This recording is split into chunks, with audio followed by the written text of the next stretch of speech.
Today is the fourth Sunday of Easter. Our gospel text is from John chapter 10, verses 1 through 13, part of the Good Shepherd text.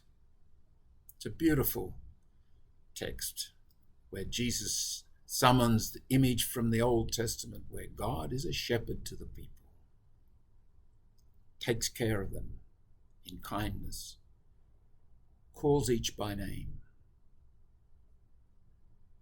There's a very simple, lovely reality here.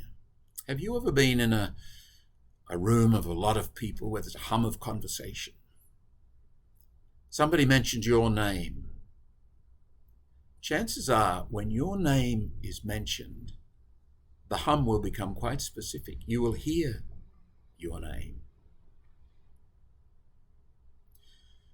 Recall that text from chapter 20 of John's Gospel, where Mary Magdalene is very distraught, deeply troubled at the tomb of Jesus, the empty tomb. And Jesus appears to her. She thinks he's the gardener. That's interesting in itself. She did not recognize him, like the two on the road to Emmaus. They couldn't see. She says, "Tell me where he is." When Jesus mentions her name, he says, "Mary," she's ecstatic. She's liberated. She knows exactly who it is. "Rabboni," she says, "teacher." And then, interestingly, John has Jesus say, "Don't cling to me, Mary."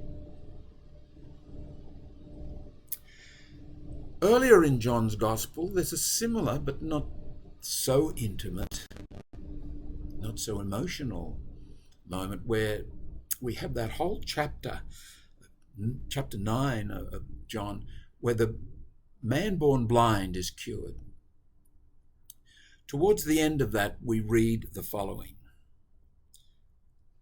Jesus sought out this man,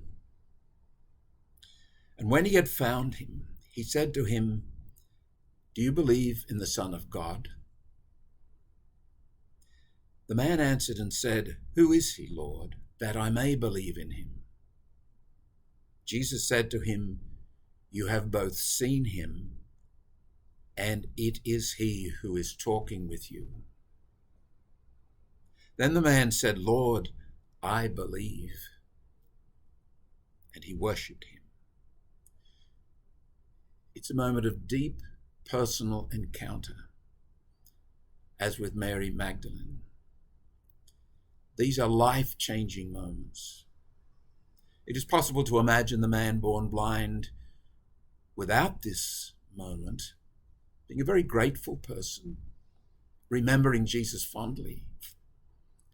But with this moment, it's hard to see him doing anything else but becoming a fully fledged disciple of Jesus. I'm reminded of the words of the founder of the Marist Fathers, Father Jean-Claude Collin, who died in 1875. His approach to pastoral care was to help people to taste God.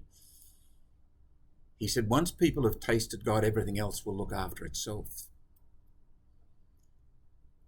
Father Collin was giving this advice amidst an atmosphere and a culture in which Jansenism prevailed, a certain rigorism. He was prophetic.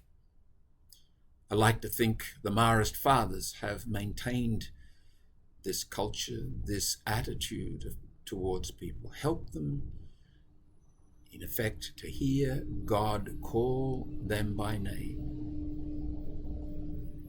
In today's gospel, the Good Shepherd, and incidentally, that word good, the Greek word is kalos. Yes, it's translated as good, but it may be translated as beautiful.